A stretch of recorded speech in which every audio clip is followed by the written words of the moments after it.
Dear friends, today's topic is Article 14. As you know, we have 6 fundamental rights under the Indian Constitution. The first right is right to equality.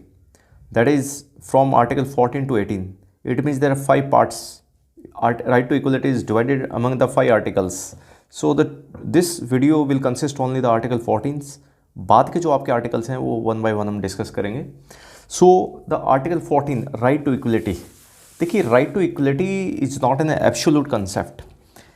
कई बार students confuse होते हैं कि right to equality, तो जी reservation कैसे है, ये classification कैसे है, ये डिफरेंस कैसे है. तो बहुत सारे आइडियाज़ आपको आते होंगे कि वाई राइट टू वोट जो एक स्पेसिफिक एज है उसकी, या राइट मैरिज की कोई स्पेसिफिक एज है, तो वही क्वालिफाइंग एज ही क्यों है. तो ये बहुत सारे इश्यूज हैं और ये आप आइसोलेशन में नहीं है. जब हम दूसरे आर्टिकल करेंगे आपके, तो वो सारी की सारी एक जो एक केमिस्ट्री है, ये डायनेमिज्म आप तभी समझेंगे जब आपके पूरे के पूरे जो फंडामेंटल राइट्स हैं वो आपके क्लियर हो जाएंगे. तो still it is an attempt to make you understand the article 14. Article 14 अगर आप अपने बेयर एक्ट से निकाल के देखेंगे तो उसके 2 पार्ट्स हैं. वो सिर्फ आर्टिकल 14 आपका ऐसे पार्ट्स में नहीं है, बट जैसे equality before law and equal protection of law, 2 connotations उसमें हैं. तो अगर आप देखेंगे कि आपका जो आर्टिकल 14 है, तो एक मैं सबसे पहले बताना चाहूँगा कि जो आपके fundamental rights they are given against the state, यानी state can not violate your fundamental rights. तो जो आपके फंडामेंटल राइट्स हैं इट इज़ ऑलमोस्ट इनएलिएनेबल. तो अगर इनका वायलेशन होता है तो आप कोर्ट में जा सकते हैं थ्रू योर रिट पिटिशन. और आपके जो फंडामेंटल राइट्स हैं, देखिए कोई भी राइट, सबसे पहले तो मैं यहाँ पे क्लियर करना चाहता हूँ, no fundamental right is absolute right. They are subject to some restrictions either mentioned under the specific articles और expounded by the judiciary, higher judiciary. तो ये आपका जो आर्टिकल 14 है, इसमें अगर आप इसकी लैंग्वेज देखेंगे, the state should not deny to any person equality before law within the territory of India. तो यानी states should not deny to any person, तो ये अंडरलाइन करने वाली बात है कि any person includes even foreigner also. आपको जब आगे पूरे हम फंडामेंटल राइट्स देखेंगे, आपके जितने भी आपके ये आर्टिकल 12 से लेकर 35 जो आपके फंडामेंटल राइट्स हैं, इसमें 5 आर्टिकल ऐसे हैं जो आपके इवन जो सिटीजन्स को ही अवेलेबल हैं. तो ये आपके देखेंगे कि बहुत सारे जो फंडामेंटल राइट्स हैं वो इनफैक्ट आपके फॉरनर्स को भी अवेलेबल है. जैसे आपका राइट टू लाइफ है, ठीक है. ऐसा नहीं कि कोई फॉरनर आ गया और उसकी राइट टू लाइफ हमने विदाउट प्रोसीजर लॉ और उससे हमने स्नैच कर ली. तो ऐसे ही आर्टिकल जो 14 है वो हम any person includes citizen always is the foreigner. तो उसको, लेकिन इसके जो स्पेसिफिकेशंस हैं, जो इसकी एक्सेप्शंस है, देखिए ये it is a beauty of law. आप जितने भी आगे इवन चाहे कॉन्स्टिट्यूशन है या दूसरे भी हैं, तो सबसे पहले एक जर्नलाइज्ड आर्टिकल मिलेगा और फिर उसके बाद उसकी एक्सेप्शन स्टार्ट हो जाती हैं. अब आर्टिकल जो 14 है, आप इसमें देखेंगे 2 एक्सप्रेशन, जैसे मैंने बताया, the equality before law and equal protection of law. तो ये जो दोनों फ्रेजेज हैं, जो इक्वलिटी बिफोर लॉ है, तो ये आपका ये बेसिकली यूके जो एवी डाइसी जो वहाँ पे ज्यूरिस्ट रहे हैं, पॉलिटिकल साइंटिस्ट रहे हैं, तो ये उन्होंने कंसेप्ट दिया था आपका रूल ऑफ लॉ बेसिकली. तो उनकी बुक है और उनका रूल ऑफ लॉ की जो डेफिनेशन है, absence of arbitrariness, it's okay, it was accepted by the higher judiciary also India. Equality before law ये इसमें मेंशन ही है. और उन्होंने दूसरा बोला था कि the rule of law is the creation of the ordinary law. पर इससे हम सेटिस्फाइड नहीं है, ये इंडियन पोजीशन नहीं है. यहाँ जो रूल ऑफ लॉ है that is given by the constitution of India.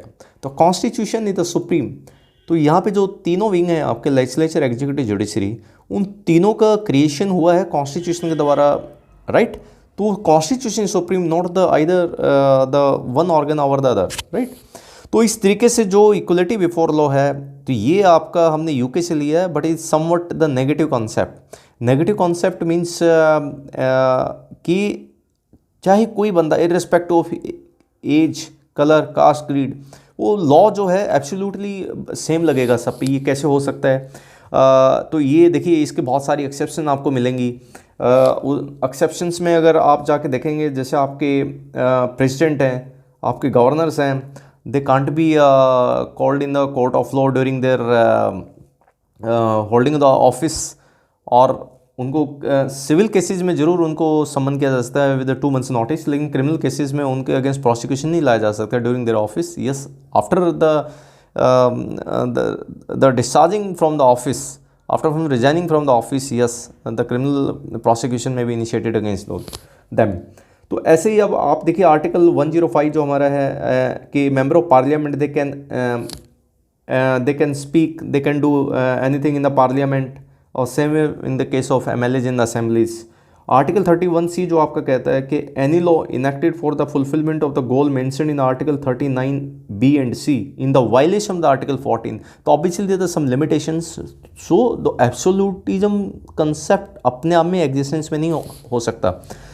और दूसरा जो आपका है equal protection of law, basically ये यूएस कॉन्स्टिट्यूशन से हमने लिया है ये फ्रेज जो है आपका. तो इक्वल प्रोटेक्शन ऑफ लॉ अगर आप देखेंगे it is somewhat the positive connotation, positive corollary.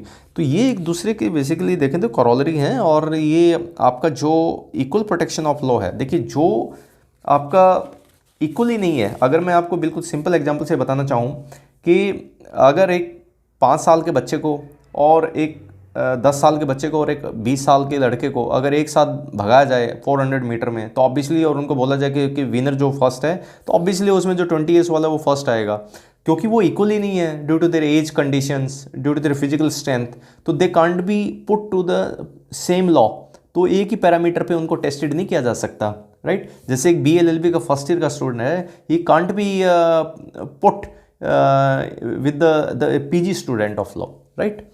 तो इस तरीके से जो similar subjection of law to the two similar situated, अगर if unequal are treated equally then equals are treated unequally, तो अपने आप में ये आर्टिकल 14 का वायलेशन हो जाएगा. तो राइट, तो घूम फिर के बात ये आ रही है कि आर्टिकल जो 14 है that does not talk about the absolute equality, right. it can't be divided, it can't be decided, or it can't be narrated in the mathematical form, in the calculation form, right. अब article 14 के जो ये दो connotation बताए हैं मैंने, अब आती है बात आपकी कि इक्वल जो प्रोटेक्शन ऑफ लॉ जो मैंने अभी बताया आपको कि जो लोग इक्वल हैं. अब रिजर्वेशन का जो कंसेप्ट अगर आप देखेंगे तो यहीं से इवॉल्व हुआ है, क्योंकि the particular section like SC ST OBCs because they had been exploited for the long time, so they can't be put to the same parameters. So some affirmative actions are required. So this is the philosophy of the Indian Constitution. तो वो भी अगर आप देखें तो equal protection of law, it is some sort of the, you can say, equity. The second phrase talks about the, you can say, equity almost. So the अभी जो आपका आर्टिकल 14 का जो स्कोप डिसाइड किया है सुप्रीम कोर्ट ने, Charanjit Lal Chowdhury versus Union of India, तो ये इन्होंने सुप्रीम कोर्ट ने बोला इस केस में the equal protection means equal protection under the equal circumstances. State can make reasonable classification for purposes of the legislation. The presumption of the reasonable in favour of the, देखिए जब भी कोई law पास होता है तो court उसको मानता है कि ये रीजनेबल है, और अगर ये ऐसा नहीं है तो जो पेटिशनर जो कोर्ट में आता है, जो चैलेंज करता है, बर्डन ऑफ प्रूफ उसको अप्लाई करता है, यानी वो प्रूव करे कि ये रीजनेबलनेस नहीं है इस लॉ में. अब सारी इसमें घूम फिर के बात ये आती है कि सबसे पहले तो आपको ये पता होना चाहिए कि इसमें आपका जो exception to the rule of law मैं ऑलरेडी बता चुका हूँ आपको. जैसे अब मैं बात करता हूँ इक्वलिटी बिफोर लॉ, मान लिया पहला फ्रेज की है, क्या एक आम आदमी को इक्वेट किया जा सकता है एक पुलिस ऑफिसर के साथ में, एक पब्लिक सर्वेंट के साथ में? बिकॉज क्योंकि वो अलग कैटेगरी फॉर्म करते हैं, उनको CRPC में अलग तरह की पावर दी गई है, लॉ एंड ऑर्डर मेंटेन करने के लिए एक डिपार्टमेंट बनाया गया. तो how can a ordinary man may be equated with the police officer, right. अब जैसे अगर मैं बात करूँ, अगर आपके लॉयर्स हैं, they are regulated by the Bar Council of India, doctors are regulated by the Medical Council of India. तो हर स्पेशलाइज्ड प्रोफेशंस की एक स्पेशलाइज्ड रेगुलेटिंग बॉडी है, वो अलग से उनके लिए लॉ बनाती है. How can a advocate be equated with A doctor? How can a doctor may be equated with a teacher? So the separate law is required.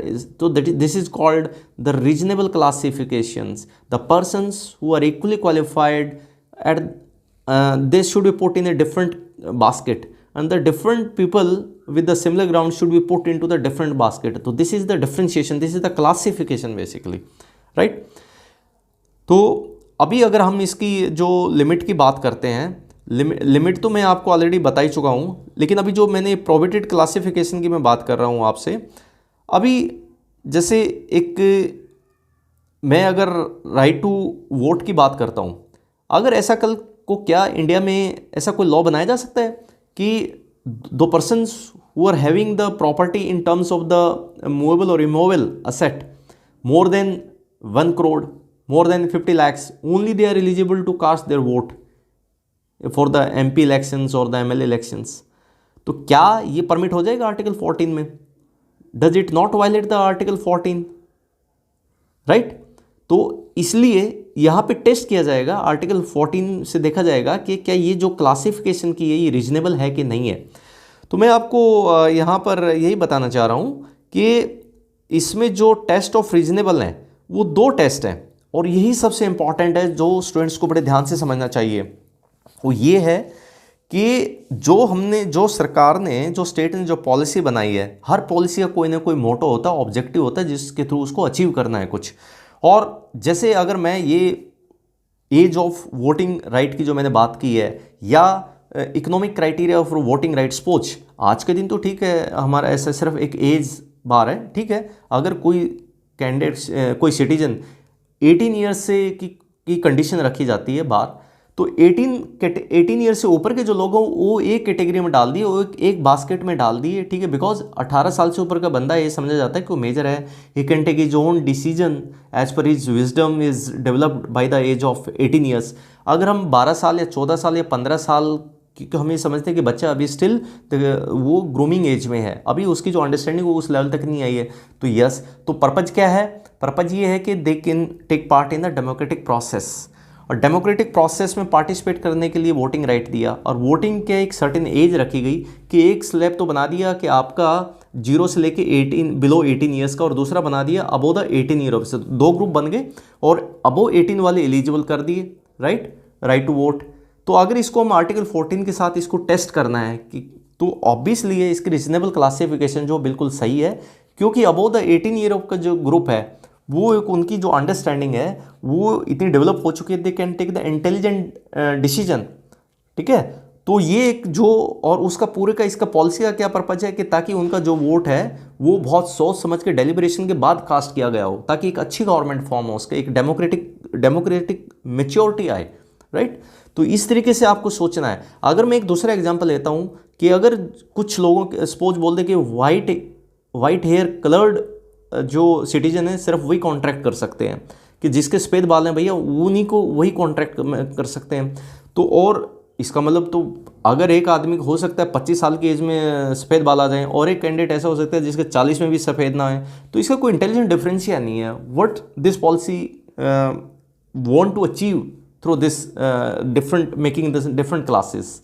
तो आपको ये देखना है कि जो इंटेलिजेंट डिफरेंशिया बनाया गया है, जो डिफरेंशिएट करता है, 2 ग्रुप बनाता है, और उस ग्रुप से क्या जो ऑब्जेक्टिव अचीव करना चाहता है उस एक्ट और पॉलिसी को, वो पूरा हो रहा है कि नहीं हो रहा है। तो बस ये जिसको समझ में आ गया तो वो आपका टेस्ट ऑफ रीजनेबल क्लासिफिकेशन है। Reasonable classification is permitted under the article 14, but class legislation नहीं हो सकता, एक स्पेसिफिकली कास्ट के लिए नहीं हो सकता, एक स्पेसिफिक क्लास के लिए नहीं कोई लॉ बन सकता, राइट। तो यहाँ पर आपको अब इसको नेक्स्ट वीडियो में हम कंपेयर करेंगे आपका जो सिटीजनशिप अमेंडमेंट एक्ट आया है उसके साथ कंपेयर करेंगे उसको। अभी तो जो एक केस है सब जुडिस है सुप्रीम कोर्ट में, लेकिन बीइंग फॉर एकेडमिक पर्पज हम इसको कंपेयर करेंगे कैसे ये आर्टिकल 14 को वायलेट कर रहा है कि नहीं कर रहा है। फिर एक और टॉपिक लेंगे उसके बाद, उसको हम कंपेयर करेंगे कि अडल्ट्री जो आपका 497 IPC है तो उससे रिलेटेड जो 3-4 केस हैं और जो 2018 में क्या डिसीजन है, और उसको भी हम आर्टिकल 14। तो cases are endless, limitless, but आपको कंसेप्ट समझना है। तो आप अगर एक बार कंसेप्ट समझ जाते हैं तो फिर आपको कोई दिक्कत नहीं होगी इसमें, राइट। अब इसमें मैं अगर इंपॉर्टेंट कुछ केसेस की बात करता हूँ तो इसमें आपका 1951 जो आपका state of Bombay versus FN Balsar 1951 का है, और उसमें यही बातें जो इंटेलिजेंट डिफरेंशिया और जो आपका रेशनल नेक्सस होना चाहिए ऑब्जेक्ट अचीव करने के लिए जो ग्रुप आपने बनाया है। तो फिर आपका 1974 देखिए ये था ओल्ड कंसेप्ट, लेकिन 1974 में EP Royappa versus state of Tamil Nadu का केस आता है, और इसमें एक न्यू कंसेप्ट और ऐड कर देता है सुप्रीम कोर्ट, जिसको हम new concept, new doctrine of equality भी बोल देते हैं। इसमें सिर्फ इतना न्यू कंसेप्ट ओल्ड कंसेप्ट घबराने की कुछ जरूरत नहीं है आपको, सिर्फ एक चीज़ इसमें बोलिए डॉक्ट्रिन ऑफ आर्बिट्रेरियसनेस, यानी वो कहते हैं कि अगर इक्वलिटी वायलेट होती है द मोमेंट इक्वलिटी वायलेट होती है तो आर्बिट्रेरीनेस आ जाती है, और द मोमेंट आर्बिट्रेरीनेस अगर कहीं दिखाई देती है तो इक्वलिटी वहाँ पे होगी ही नहीं। तो ये दोनों इक्वलिटी और जो आपका आर्बिट्रेरीनेस है वो एंटीथेसिस है। और आपका 90-80 जो मेनका गांधी वाला केस है, बेसिकली इसी ने rule of golden triangle evolve किया, जो हम आर्टिकल 14 1921 को एक ट्रायंगल फॉर्म में समझते हैं कि इंटरकनेक्टेड हैं, क्योंकि पहले सुप्रीम कोर्ट ने बोला था कि ये तीनों राइट अलग अलग हैं AK गोपालन वाले केस में, लेकिन मेनका गांधी वाले केस में बोल दिया कि नहीं, तीनों ही जो ये आपके फंडामेंटल राइट्स हैं बड़े इंपॉर्टेंट और दोनों इंटरकनेक्टेड हैं, तो तीनों के साथ टेस्ट करना पड़ेगा अगर कोई भी एक्ट है तो, राइट।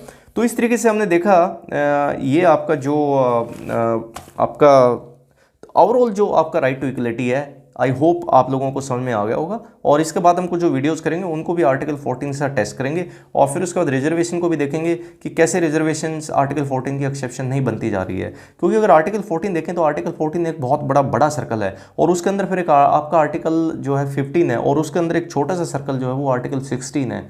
तो इस तरीके से हम देख रहे हैं। ओके, थैंक यू, जय हिंद।